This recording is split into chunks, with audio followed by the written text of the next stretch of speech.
To all my loyal fans and supporters, thank you for joining me on this special occasion. For starters, it's Reyu, back at it again for another Nintendo Grind of the Century. This one is a special one for me for sure though. I have finally decided to make and edit my own personal playthrough of not only one of the most well-made Pokemon fan games, but arguably one of the hardest in the motley of Pokemon games and ROM hacks that's around the internet. This game actually sits high in my roster at possibly number 2 most fave Pokemon game I've played, and this includes like the mainline games as well.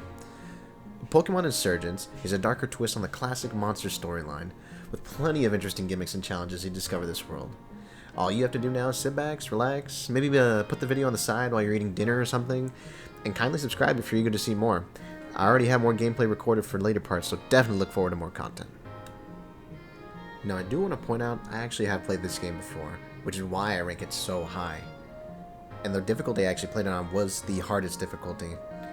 I'm deciding to do another hard playthrough just to show you how hard this game can be and how fun it can be in that situation, because I had to do so many team switch-ups, I had to do so many things going on, and there really is quality of life in this game that can aid in those team switch-ups and using Pokemon you never thought you used before, along with all the fake mon they have in this game. You'll see soon too that this game actually has Nuzlocke built into this game if you guys want to make it even more challenging, hopefully wanting to put up a Nuzlocke video later on. But trust me, I've tried a couple times, and this game is very difficult, although it would be nice to finally be one of the first ones to Nuzlocke this game. Here I am deciding that I'm not going to do a challenge run. There are multiple settings, I won't get into them, but just know they are very fun settings.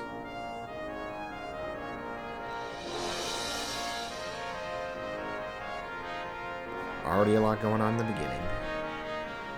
We need to be quick, you at least remember your name, right? Of course, you gotta set it out, your boy Reyu.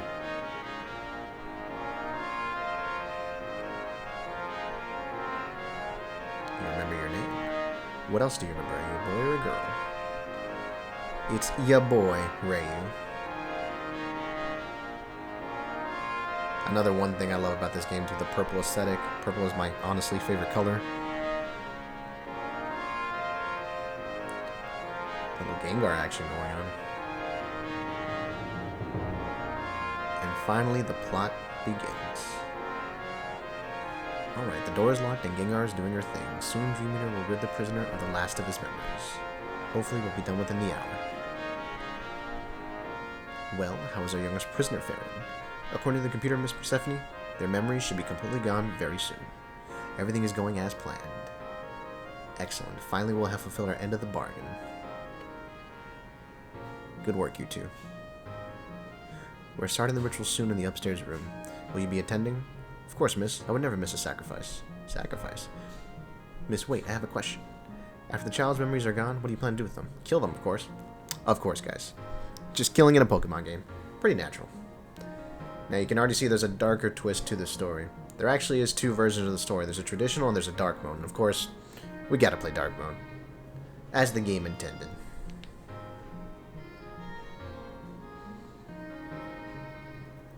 And the last of my memories getting eaten by Dream Eater. Practical use of the move, actually.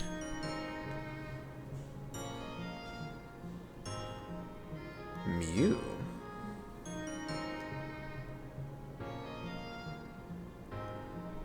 Follow Mew, get out of here, and never look back. Good luck. Mew is still undecided for whether traveling with Reyu is a good thing or not.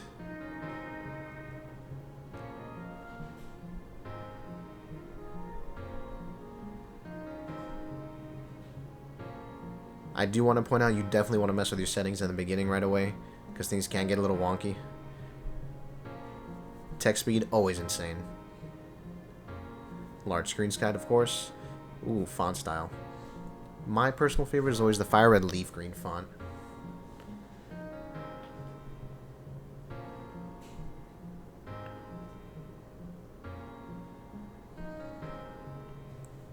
And now I have set my fate into hard mode. The rest is just buffer and fill. As you can see, if you need more info, you can always go to the settings once you go look into this game yourself, because trust me, you are going to love it. This is where I do my usual routine of just kind of wandering around, getting all the items that are accessible to us. At the moment, you will see, though, there are some locked doors that you can't get into yet. And there will be mechanic in the game that will actually help us very soon. I chose Mew to help you out of this mess due to its special ability. It is able to use Transform to change its form or disguise itself as something else. However, unlike Ditto, Mew can transform you as well.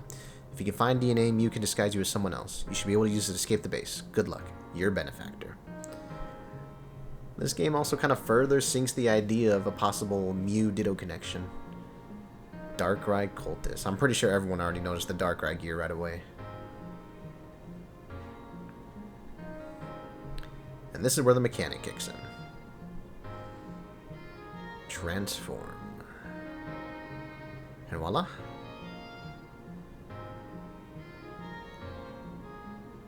At the beginning, there is going to be a very rare use of this ability, so you don't have to worry about it too much if you end up forgetting about it. But it will help you progress through the story later on. Honestly, though, the most disappointing part in the beginning is that I don't get to keep this gear. The setup, the gear, the costume, honestly looks pretty fire. And I'm pretty sure you've noticed already that I'm going way faster than normal. There even is a speed up button, and it actually looks very natural and doesn't look clunky at all.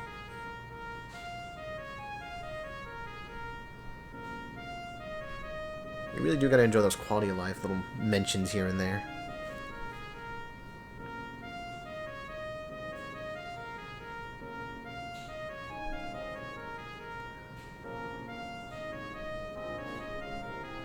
And up we go.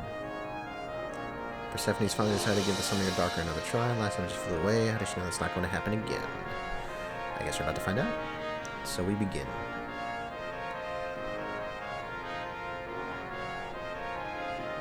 The poor lad. The Lord of Darkness.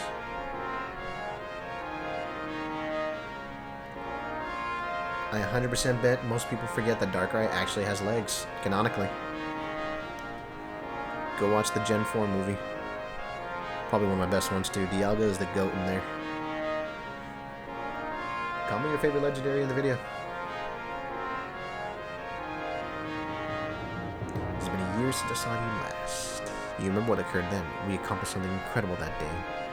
I thought finally you'd accept our offer to join us, but you fled soon after, never to be seen again. But now I call upon you again. Darkrai, why will you not join me? I know my sister has seen you time and time again.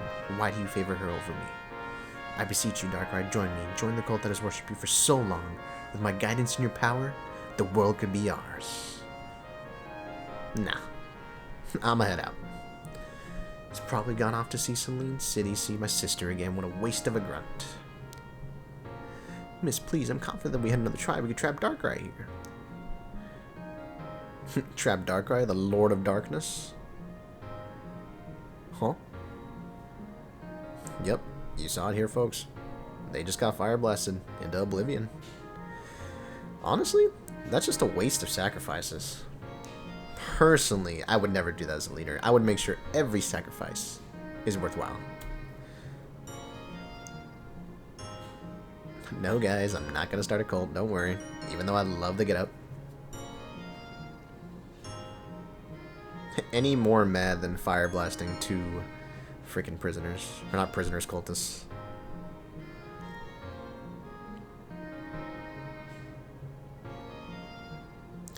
Level 5 Nidoran versus level 65 Mew. It's not your day, buddy.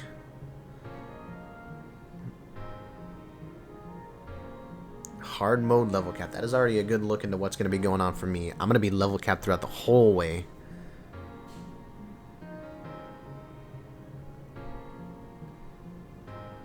Caterpie.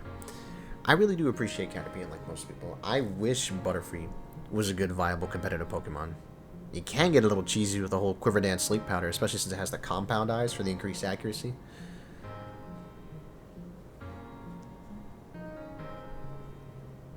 This fruit lets you call upon Mew when needed. Use it, go into your bag, and either use it directly or register it. Good luck. You're a benefactor. I swear I saw Mew here just now. Did you see it? A tiny pink Pokemon? It was floating really close to you. I knew it. I've always wanted to see a Pokemon that rare. This could be my break. I could travel... My name's Damien. I'm an aspiring Pokemon trainer. You are? Reyu. Got it. You came to Teller Town at the perfect time. The Augur, the greatest man of the world. The auger? No, buddy, I haven't been living under a rock. I've been living... Actually, yeah, that was a rock. Inside of an evil base. Where my memories are getting wiped.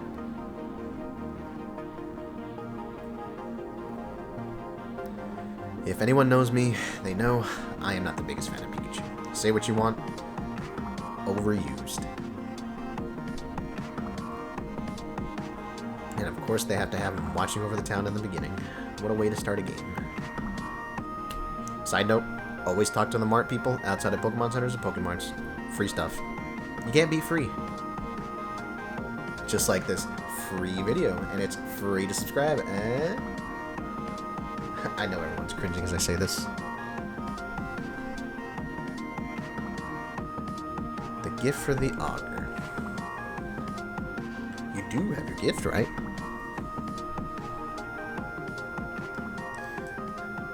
What a chump.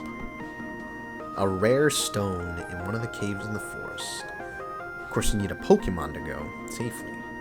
No, absolutely not a chance. Poor Damien.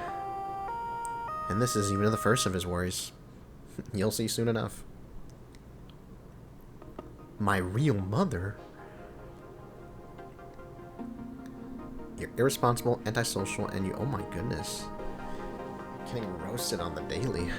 I can relate.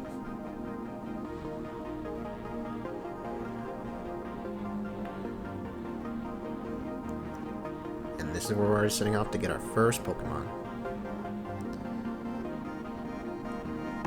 Perhaps you can keep this Pokemon afterwards. He won't, though. To get an Eevee, she has a bunch of Eevee from her days as a trainer.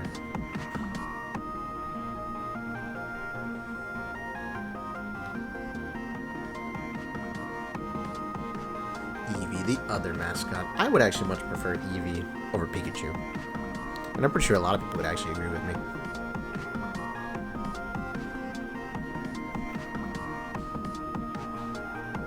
Listen, Professor, these Pokemon, they're freaks, huh?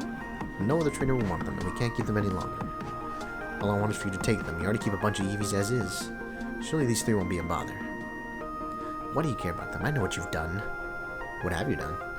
It's true, I'm merciless. I've done some awful things, but there's no reason for these Pokemon to die. Hello? Pokemon dying? That's not real, buddy. Unless we're in the darker version of the story. Then it's definitely true. Die in the wild. If you want, you can just give them to these kids, right? Put them on the table.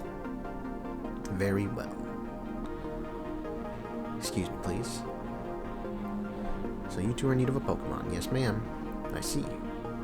That man that was in here just now, he was one of my colleagues in university. He's a smart man, a great scientist. He's also the leader of the Cult of Perfection. A cult leader? I'm pretty sure y'all are starting to notice a theme in this game. Yes, cults are very heavy in this. Delta species. Honestly, when I started playing this game and I first heard about the Delta species, I knew exactly what was going on here. If anyone remembers, there was a set of cards back in the days of TCG called Delta Species Pokemon, and those are pretty cool cards. The whole thing was that they were different typings from what they originally were. So you had like an Electric Dragonite, you had a Ghost Typhlosion, you had like all sorts of cool, quirky things. I have a couple of those cards. Unfortunately, they're not worth a lot, but they're still pretty cool to me. I want to say they weren't the best in competitive TCG, but it was still a pretty cool concept. And luckily, this game puts a very nice twist on it. As I'm about to show you right now with the first one. Delta Bulbasaur, Fairy and Psychic type.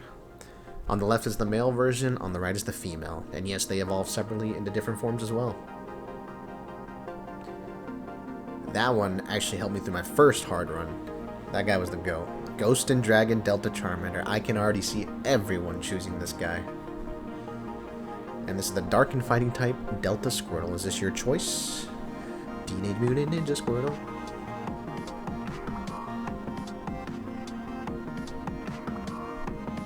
The interesting thing is, too, they have a whole trio thing going on here besides the Psychic Ghost, Dark. The Fairy Dragon Fighting is also a thing, too. Not too much for the dragon, since the only thing dragon beats is another dragon. They were trying to do an interesting trio here. On this run through though, I am actually going to choose Eevee for a very specific reason. I'm not going to spoil it yet. But if you do end up looking into this game, there is a wiki online for it.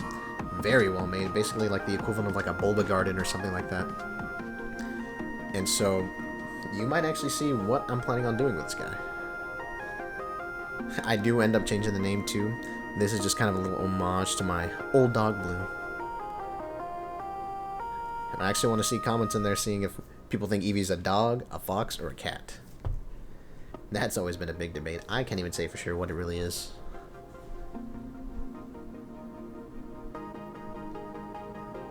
If I were Nuzlocke in this game though, I would actually choose the Delta Charmander just because Ghost and Dragon is such a good type defensively, and especially very beginning offensively, for the sake of the kind of gyms I'm going to be going through later on, because I know the gyms from playing the hard version the first time. And let me tell you, it is not easy.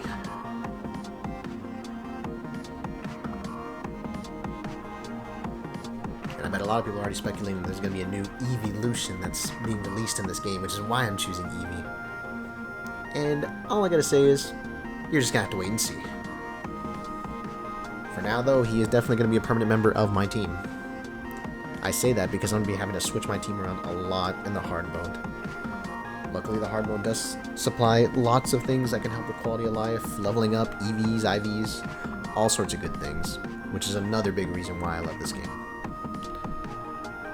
I definitely want to show you guys the Delta species that are going to go on here besides just these first three, and you can already tell, they're pretty cool. For now, I must bid farewell to my Bulbasaur. Anyone that knows me knows that Bulbasaur is my favorite Pokemon. And even though it hurts my heart to leave him behind, he already served his purpose.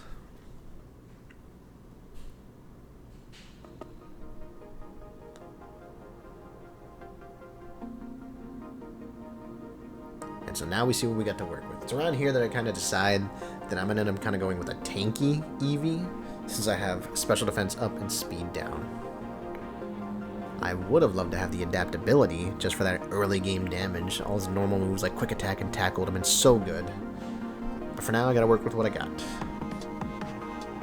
There will be plenty more opportunities later to get even better Pokemon, but for now, we do what we gotta do.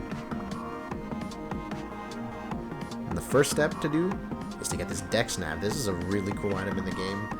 This actually is an in-game function, kind of similar to the OROS Dex Nav, that allows you to search for Pokemon that you've caught. And right now I can't do anything with it yet, just because I haven't caught anything. Which is why I'm going back and preparing. A little fun tip as we go here in the market, guys. Whenever you're buying Pokeballs, always buy 10. That way you get that free Premier Ball. Not only is it nice as a free item, let's be real. Aesthetically pleasing Premier Ball, super cool. I say Premier Ball, Luxury Ball, Dust Ball, and even Great Ball are probably one of the nicest looking out of all of them. Comment below too, your favorite Pokeball.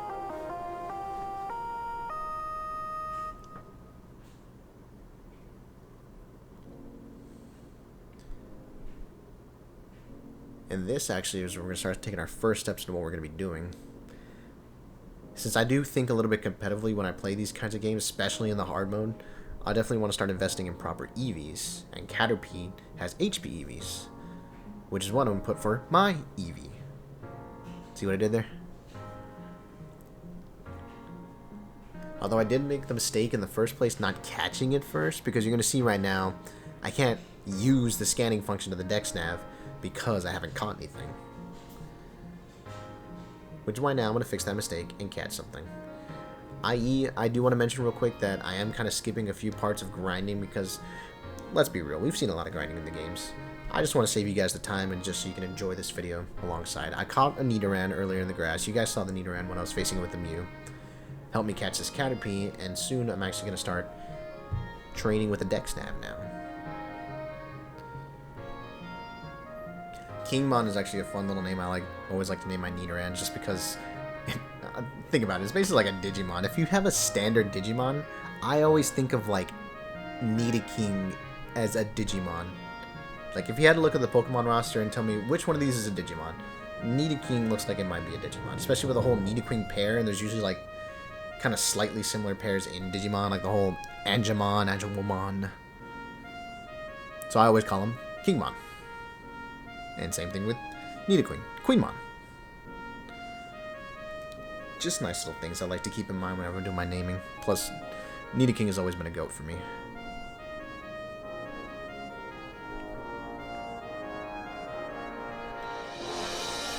Right now I'm in the process of deciding what I'm going to do for my team, and that's when I remember there's actually a really good Pokemon to catch in the Shade Forest early on that's going to help me in the beginning. And the reason I say that is also because it's a very high percentage rate. That's why it's such a good Pokemon. Or not high percentage rate, low percentage rate of catching. It's a 5% chance to catch in this forest. And honestly, catching that on a Nuzlocke run is a godsend. And you'll see why eventually. This is actually kind of getting to show you what the function is of the deck snap. First thing you have to do is catch the Pokemon like I said before. Then you scan. And it tells you whether or not you found a Pokemon. You literally just keep spamming it, honestly. You keep spamming it until you find something. But you can't run. If you run, then the Pokemon disappears. You literally just have to walk through the grass. Which is also why the speed up function is beautiful in this game. Just like most speed up functions in ROM hacks and stuff like that, just makes the grinding so much easier.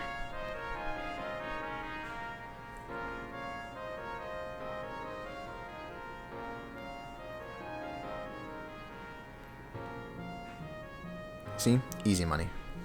You just keep spamming that until you keep finding the Pokemon you want. And interestingly enough, there's actually the mechanic used in here similar to the one back in Oros, where if you keep spamming the Dex Nav on one Pokemon and staying in the area, you gotta make sure you kill the Pokemon or catch it. It continues a chain that'll allow you to not only catch Pokemon with egg moves, but with hidden abilities as a chance as well. And that actually will come in handy later on in the runs.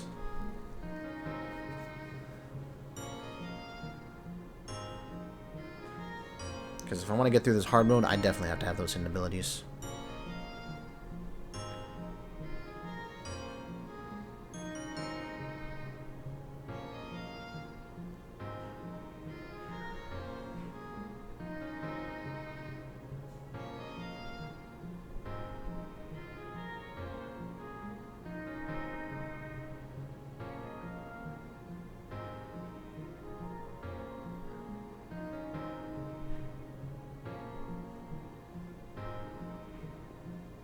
And this right here is where I finally find the Pokemon that I need to continue on.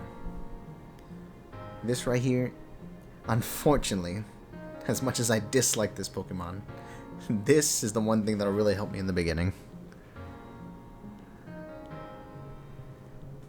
Yes, you'll hear a lot of common things about how I despise Pikachu. I'm pretty sure anyone playing TCG Pocket right now knows just how annoying Pikachu can be. And what better than to give a fitting name for a Pikachu that I'm only going to use temporarily. We call it Arata.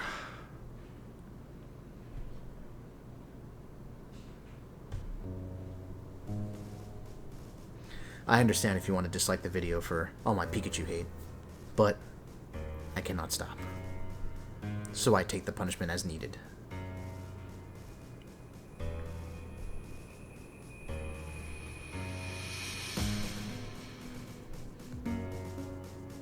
And honestly, at this point, Pikachu is all I really needed for this kind of run.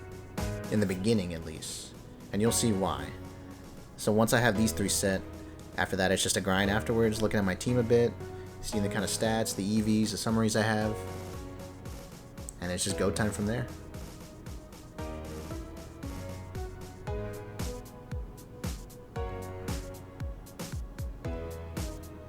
As we move along to the Shade Forest. From here, it's your typical route. You kind of go down, facing all sorts of enemies as you go along the way into the main story. Different locations.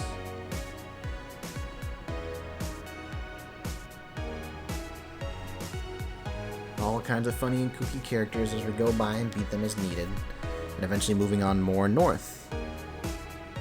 As you get to the main part of the story where we have to find that rare stone that's needed for the gift.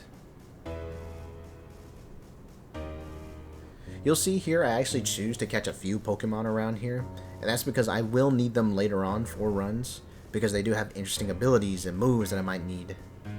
Especially this Geodude. You're going to see later on that this guy's the GOAT.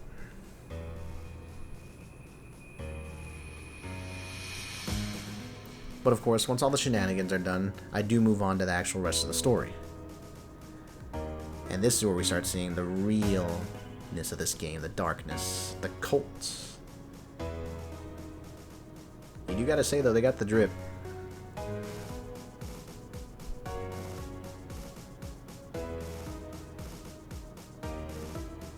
He was born of fire and lightning, and he rode Xerneas as a steed.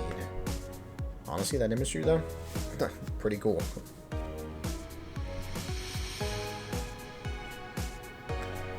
I personally would have rode a shiny Rapidash. I love that Pokemon so much. I love that shiny too. Comment down below your favorite shiny. I better see y'all blasting those comments for everything.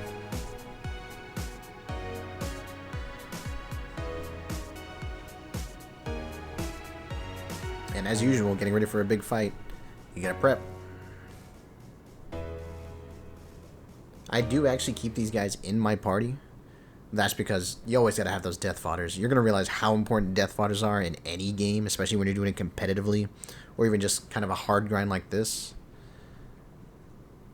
As we go on, and we completely sweep with this Pikachu, unfortunately. And yes, I say that unfortunately. Say what you want, but safe scumming is your best friend. Oh, hello, I'm Jern, the second augur. We're here to warn you that one of the guests here wants to kill you. It's funny, this game even does the silent pauses. It's a very serious accusation, Damien. I'm so sorry about this, sir. Damien, what are you saying? You're embarrassing us. You'll be punished for this. Actually, I wouldn't worry about it. He'll get enough punishment here as is. And who might you be? We're cultists. You ever just casually say that? We're cultists.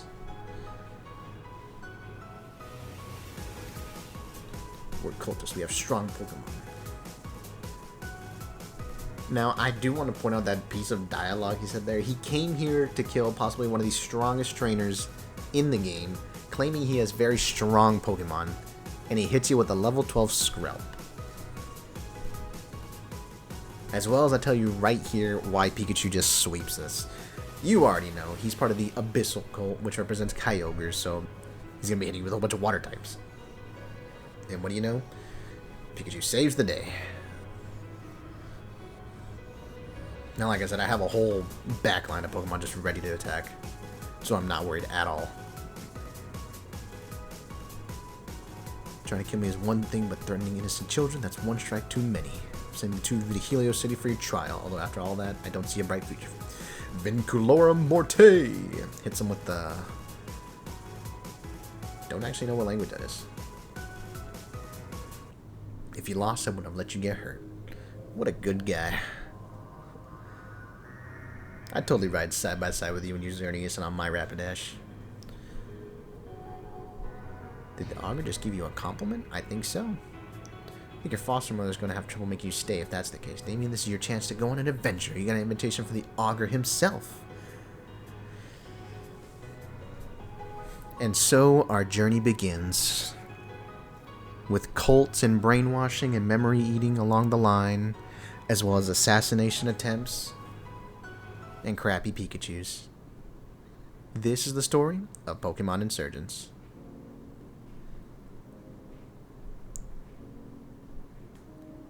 Always gotta get ready, like I said.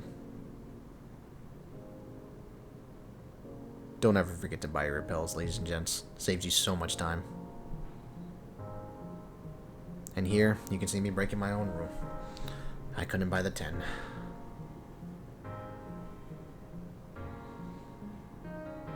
And interestingly enough, this own intro here that the game gave was enough for at least a 30-minute video.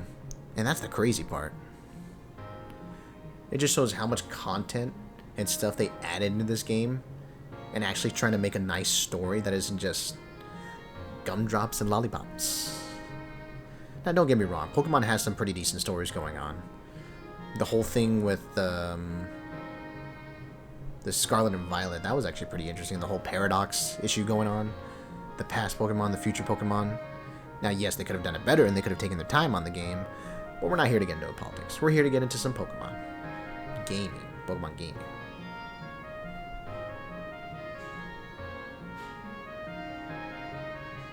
Now, before I do actually send off on this video, because I'm getting ready to cut it off, I just want to show you a couple things going through this cave.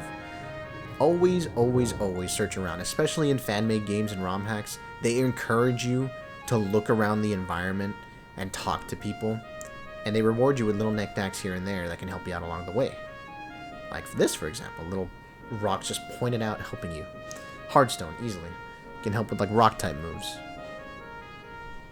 Now, it might not be a great item, but that just goes to show you that, hey, they're giving you something now, they might give you something even better later. But this is actually where we ended off. We ended off at Route 1, a good place to start off for when we get into the next town. And I do want to thank you for coming on this journey with me.